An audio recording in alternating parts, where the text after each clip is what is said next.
Level 1. The false clerk. You enter the palace before sunrise, with a false name in your mouth and your real one buried deep inside your chest. The servants' passage is narrow, colder than the street outside, and still wet from last night's rain. Lanterns die slowly along the red walls. Somewhere beyond the inner gates, bells ring once, then fade into the hush of silk stone and hidden footsteps. You are not brought through the golden front gate. Men of rank enter there.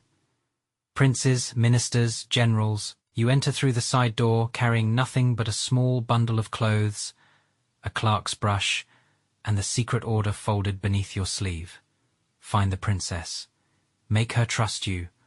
Learn what she knows. By morning, you are seated in the rear archive of the inner court, copying guest lists, tribute records, servant rotations, and sealed correspondence. Your robe is plain, your belt is narrow, your hands already smell of ink around you.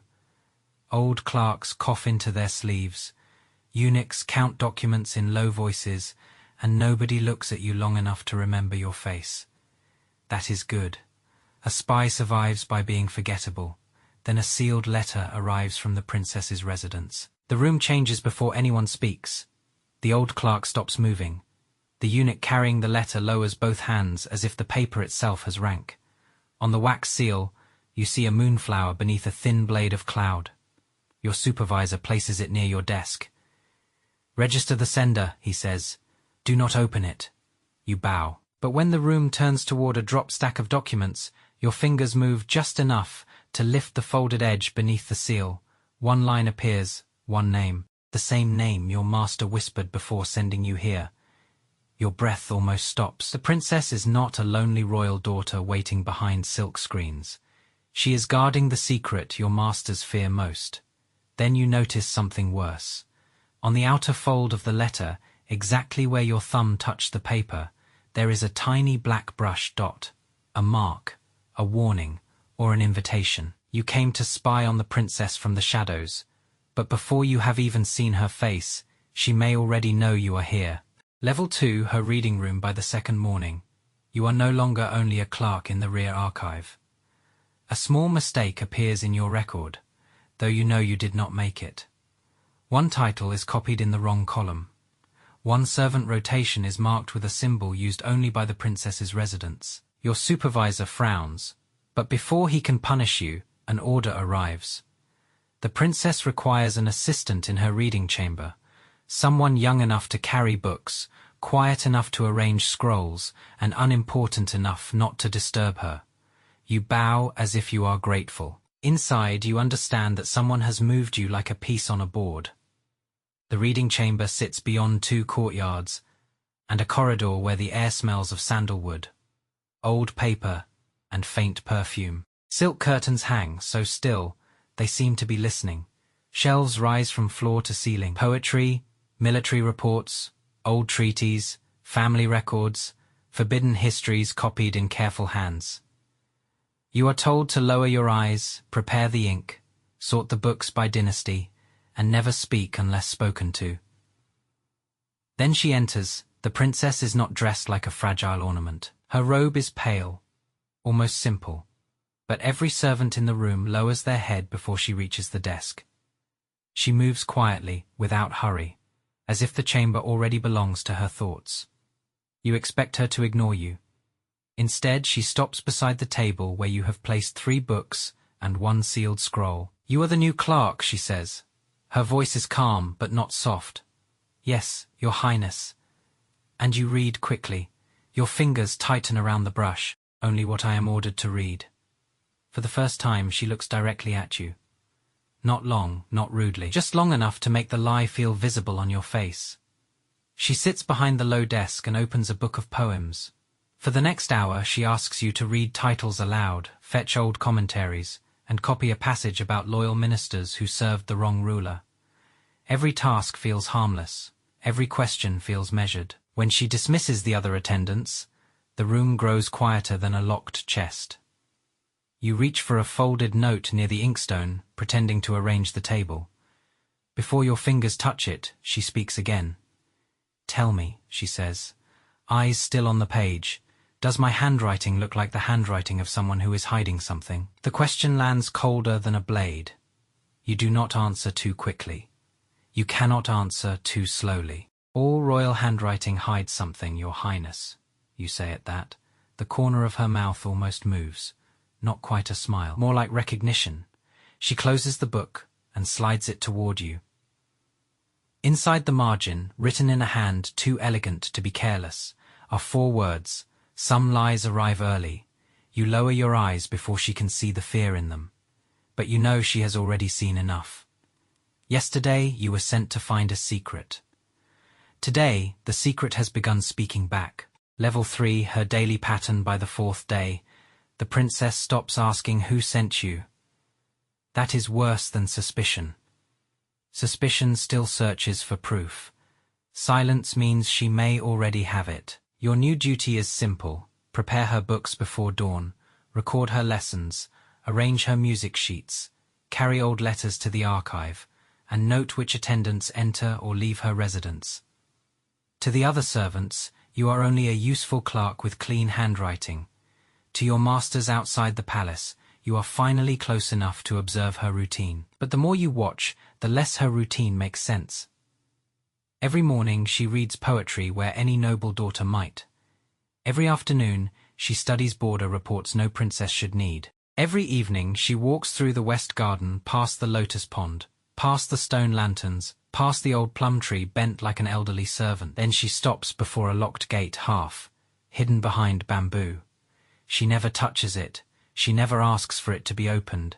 She only stands there long enough for the guards to look away in fear. You begin to mark the pattern in your mind. 3 breaths before she turns back. 2 attendants always dismissed early. 1 old palace maid crying once near the garden wall, then disappearing from duty the next day.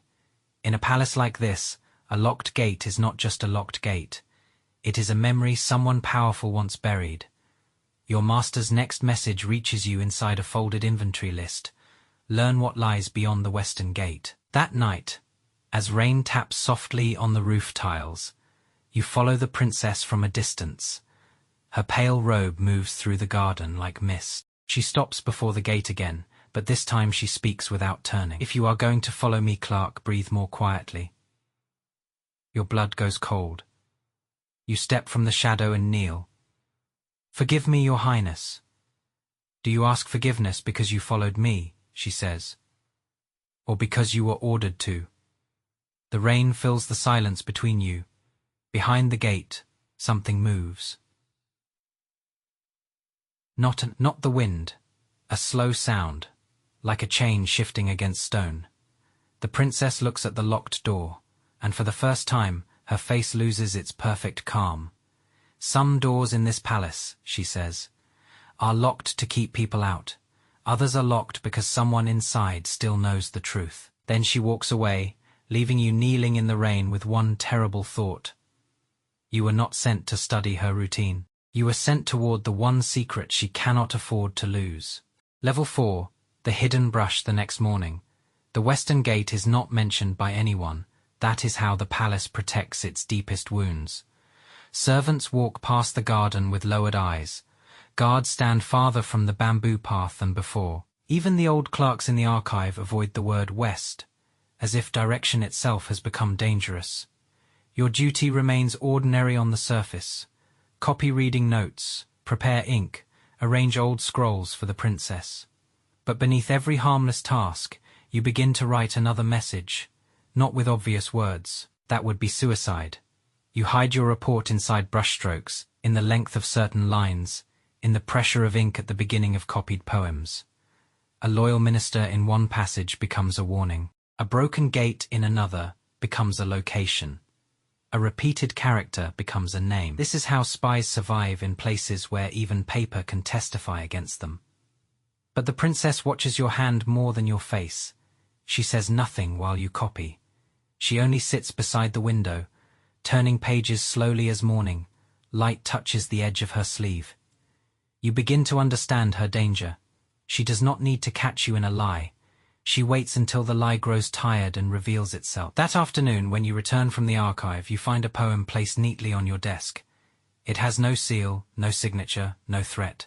Just 5 lines about a crane flying over a frozen lake. At first, it seems harmless. Then you read the first character of each line. I know your brush, your throat tightens. You look toward the screen. The princess is there, half hidden behind painted silk, her expression unreadable. A person's handwriting changes, she says, when he writes for someone he fears. You lower your head. Your Highness sees too much. No, she replies. Most people in this palace choose to see too little. You realize the secret has shifted again. You are no longer only reporting on her. She is studying the path your messages take, the master behind your false name, the fear behind your careful obedience. Then she gives you a new scroll to copy. Inside it is a court genealogy, with one name scratched, so lightly it almost disappears. The same name from the sealed letter, the name behind the western gate. You understand the offer without being told. If you continue serving your master, you may uncover the truth. If you continue serving her, you may survive long enough to understand why she hid it. But in the palace, no secret is given freely. And once the princess lets you see part of the truth, she makes sure you are guilty enough to need the rest. Level 5 Secret Companion by the 7th night. You are no longer summoned only during daylight. A quiet maid comes to your quarters after the last bell, carrying a lantern with one side covered by her sleeve. She does not explain, she only says, Her Highness requires the blue history volume. But when you arrive at the princess's reading chamber, there is no blue volume on the desk. There is only a chessboard, 2 cups of cooling tea, and the princess seated behind a low candle, as if she has been waiting for the exact moment you would understand. Sit, she says. No clerk sits with a princess, no spy sits with his target. No man with a false name sits across from a royal daughter in a locked room after midnight. But you sit because refusing would be its own confession. The chamber feels different at night. The shelves are taller, the silk curtains seem heavier, rainwater taps softly against the wooden frame, and every sound outside the door feels like a possible accusation. She moves the first chess piece. Do you know why people lose games, she asks. Because they misread power, you answer. No, she says, because they think the most important piece is always the one wearing the crown. You look at the board, then at her hands. Her fingers are steady, but there is a faint scar near one knuckle, too small for anyone careless to notice. She tells you nothing directly. Instead, she asks you to read old marriage treaties, border disputes, and palace punishment records. Between the lines, you begin to see the shape of her prison. She is not merely a princess. She is a bargaining table with a pulse. Men outside the palace want to use her name. Women inside the palace want to use her silence. And your master wants the secret she has hidden behind the western gate. Night after night, you become her reader, her clerk, her opponent across the chessboard. The only person in the room allowed to hear the thoughts she cannot say in court. That is how danger changes its face. It no longer arrives as a threat, it arrives as trust. Then one night, after you lose 3 games in a row, she looks at you and asks, If I told you to betray the man who sent you here, would you do it because you pity me, because you fear me, or because you have finally begun to care? Your answer does not come, but your silence stays in the room longer than any confession, and when she reaches across the board to turn one fallen piece upright, her sleeve brushes your hand for less than a second. In the palace, that is enough to become a crime. Level 6 False names after that night. Every ordinary task becomes dangerous. You still carry books, you still copy letters, you still lower your eyes when senior attendants pass. But now the princess knows the shape of your silence, and you know the sound of her loneliness when the doors close. She stops calling you by your false name when no one else is near.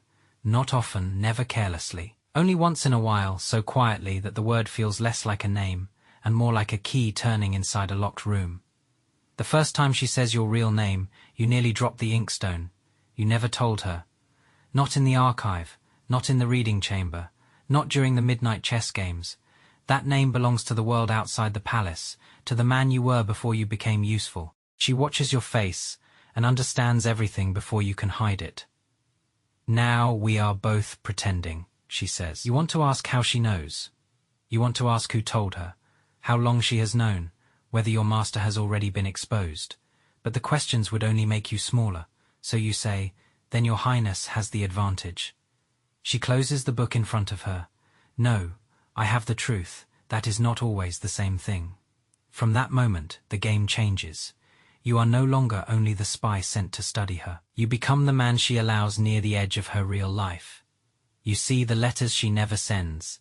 You hear the bitterness beneath her polite obedience. You learn that the Western Gate hides not treasure, not a lover, not some childish royal scandal, but a man once connected to her mother's fall from power, a witness, a prisoner, a living name that could destroy the people arranging her marriage. Your master wants that name to control the succession. The princess wants it to survive long enough to choose her own future, and you stand between them with ink on your fingers and betrayal already forming in your chest.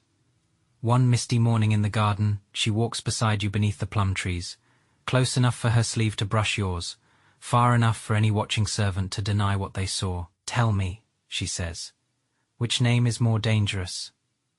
The false one you used to survive, or the true one I now know?"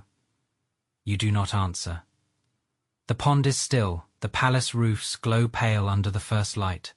For one breath, you almost forget the walls around you. Then a guard appears at the end of the path, and both of you step apart, as if the distance has always been there. That is the cruelty of a forbidden bond in the palace. It does not need kisses to become fatal. It only needs one person to notice that you move away from each other too quickly. Level 7 known lies. By the time the palace prepares for the spring banquet, you understand that the princess has stopped testing whether you are lying. Now she tests why. The banquet hall glows with red lanterns, polished floors, golden screens, and trays of fruit arranged so perfectly they look untouched by human hands. Ministers arrive in heavy robes. Noblewomen hide sharp opinions behind painted smiles. Musicians play softly near the side doors, while every important person in the court pretends not to watch everyone else. You stand behind the princess with a stack of documents, close enough to hear her breathe, far enough to remain a servant. Your master's latest order is hidden inside your sleeve. Deliver the prisoner's name before the next moon, or your false identity will be exposed. Across the hall, a senior minister raises his cup toward the princess. His smile is polite, but his eyes are already measuring the value of her marriage. She does not look afraid. That frightens you more than fear would. During the banquet, she gives you small tasks. Fetch a scroll, adjust the lamp, carry a note to the music pavilion. Each errand seems harmless until you realize she is moving you through the hall like a silent witness, letting you see which minister watches her, which concubine avoids the queen's gaze, which old woman whispers when the prisoner's old family name is mentioned. She is feeding you truths mixed with traps. Later, behind a screen painted with cranes, she speaks without turning. "Your master wants the name."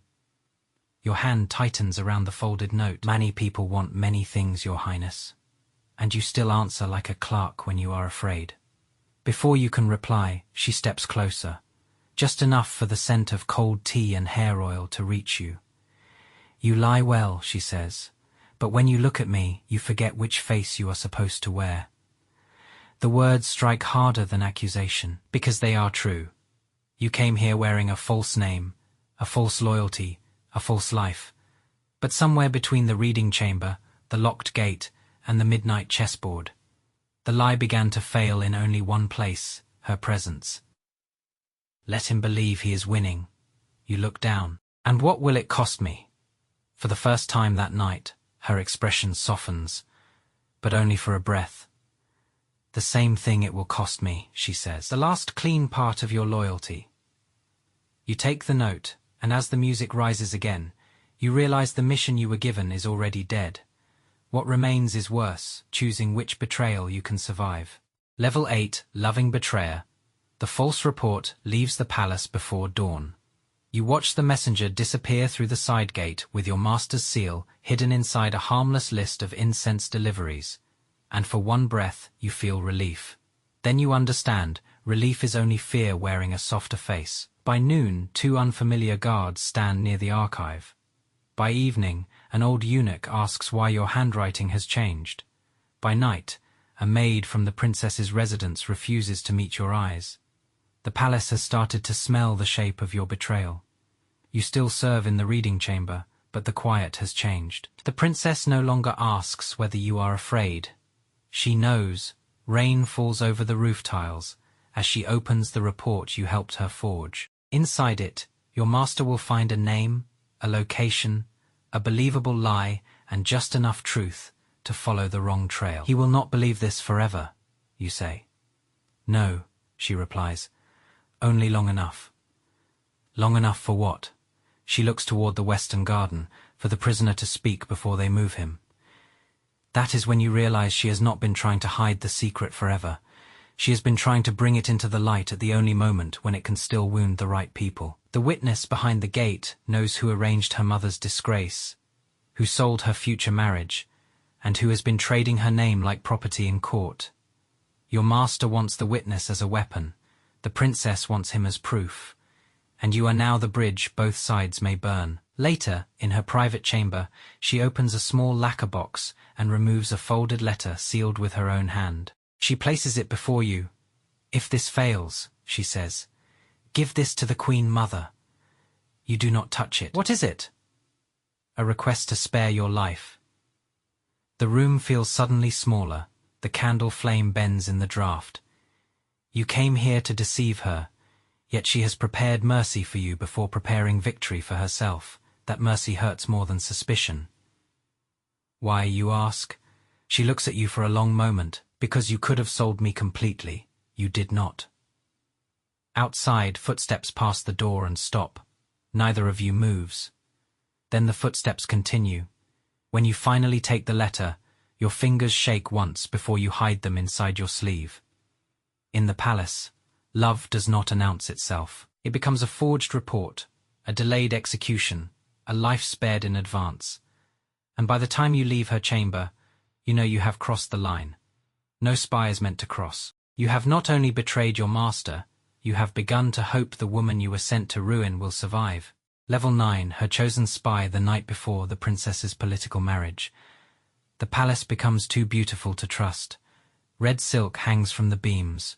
Gold-threaded screens are carried through the corridors. Servants polish trays, fold wedding garments, arrange ceremonial lamps, and pretend the whole court is preparing for joy instead of a transaction.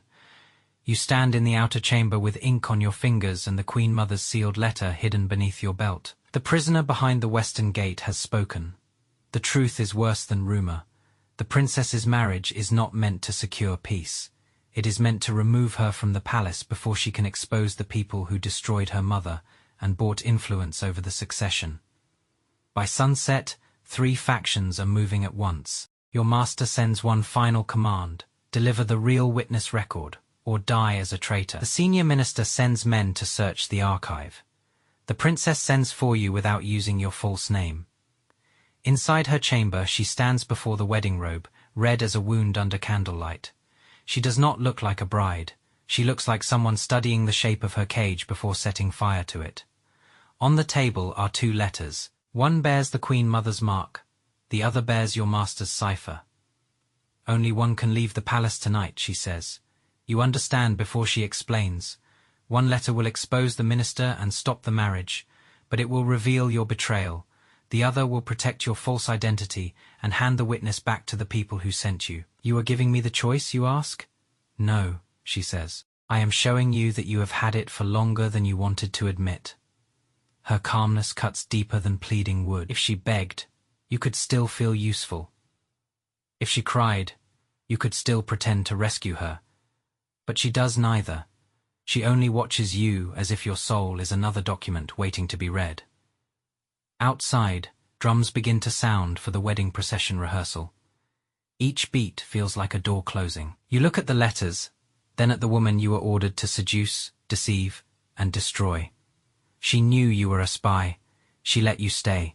She used you, trusted you, tested you, and somehow made your betrayal feel like the first honest thing you have ever done. When you reach for the Queen Mother's letter, her eyes do not widen. She already knew. That is the cruelest part. She understood your heart before you did. As you leave through the side corridor, guards begin sealing the inner gates. The palace is waking into danger. And for the first time, you are no longer pretending to be her spy. You are becoming the one she chose. Level 10, the final betrayal by dawn. The palace gates are locked from the inside. No servant enters without being searched. No guard speaks without permission. The wedding drums that sounded like ceremony last night now sound like warning. You move through the side corridor with the Queen Mother's letter hidden beneath your sleeve. And for the first time since you entered this palace, the guards do not look through you. They look at you. That is how you know your invisible life is over. In the main hall, red silk hangs from the beams, wedding lamps burn along the walls, and ministers stand in rows with faces, trained into obedience. The princess enters in her wedding robe, but she does not look like a woman being given away. She looks like a blade wrapped in silk. Across the hall, the senior minister watches her with the calm of a man who believes every door has already been sealed. Your master stands near the outer pillars, dressed as a minor official, his eyes finding yours for only a second. That one glance carries every threat he has never needed to speak. Deliver the record to him, and your false life may survive. Deliver the letter to the Queen Mother, and everything burns. You walk forward with a tray of ceremonial documents. Your hands are steady because fear has finally passed its peak and become something colder. The Queen Mother sits behind a screen of dark carved wood, old still, almost swallowed by shadow. She does not need to raise her voice.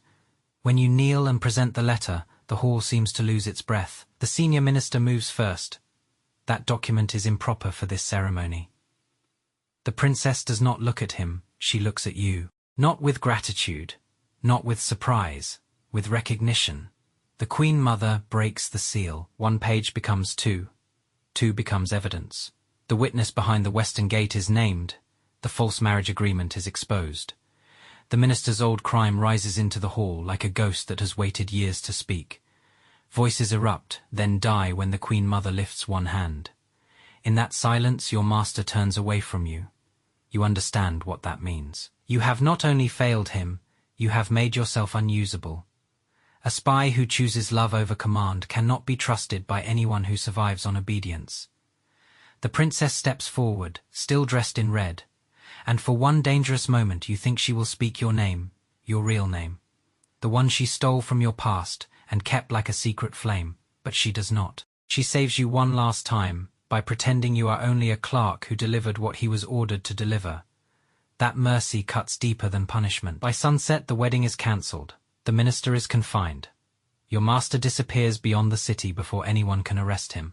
The prisoner behind the western gate is moved under Queen Mother's protection. The princess remains inside the palace, freer than yesterday, but not free enough to stand beside you. And you remain alive, which in this place is never the same as being saved. Days later, you pass her in a corridor lined with dying lanterns. She does not stop. You do not bow too deeply. Between you lies everything that cannot be said.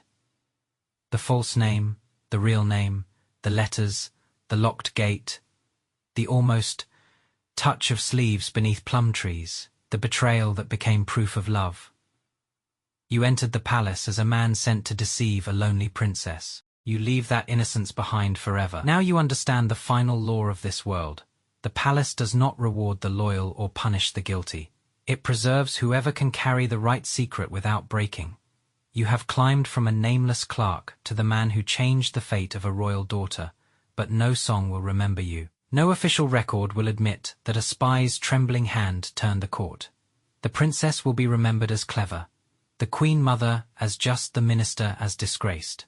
And you will remain what the palace needs you to be, a shadow between women powerful enough to shape history. If you want to enter another hidden royal world from the lowest servant to the highest secret, comment which palace, empire, or forbidden court we should step into next.